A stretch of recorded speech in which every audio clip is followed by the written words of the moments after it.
Well, first changes at a local library seen a big pushback. And tonight, we'll show you what has some thinking that recent updates feel more like downgrades. Queen 6 News at 5 starts now.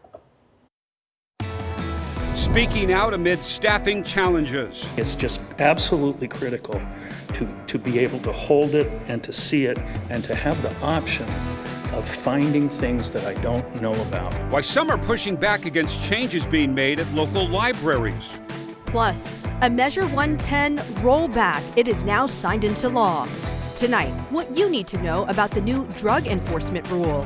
And police say a serial burglar is now off the streets. Hear from one of the many suspected victims. Why would you do this when you know it's going to hurt people? Why do you want to hurt us and see us fail? Live, you're watching KOIN 6 News at 5. Watching out for you.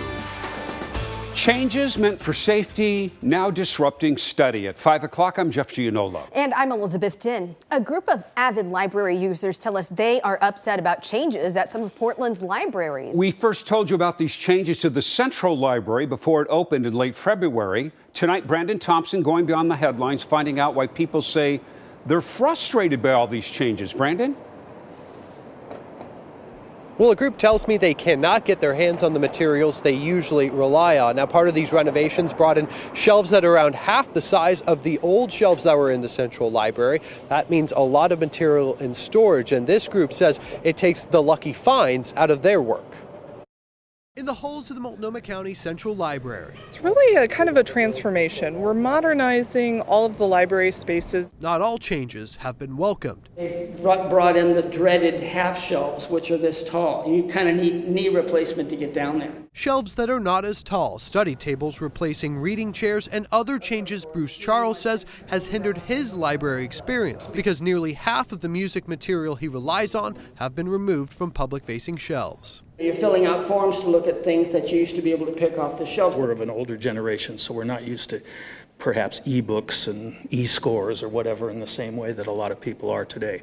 But for me, it's just absolutely critical to be able to hold it and to see it and to have the option of finding things that I don't know about. The changes came from modernization and safety. In December, the county auditor's office found more than half of staff reported feeling unsafe working at the library, encountering drug use, nudity, harassment, and weapon threats. More than half of the incidents came at the Central Branch.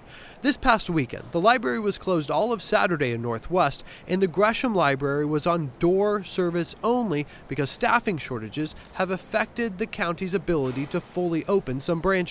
There's still, over 220,000 collection items on the shelves at Central right now, but folks have things at their fingertips that they can get in a matter of days now. This group hopes the library can bring more material back, but recognize bigger solutions are needed. Isn't this a larger sociological problem that has to be addressed in ways that far exceed lowering the height of the shelves in the library?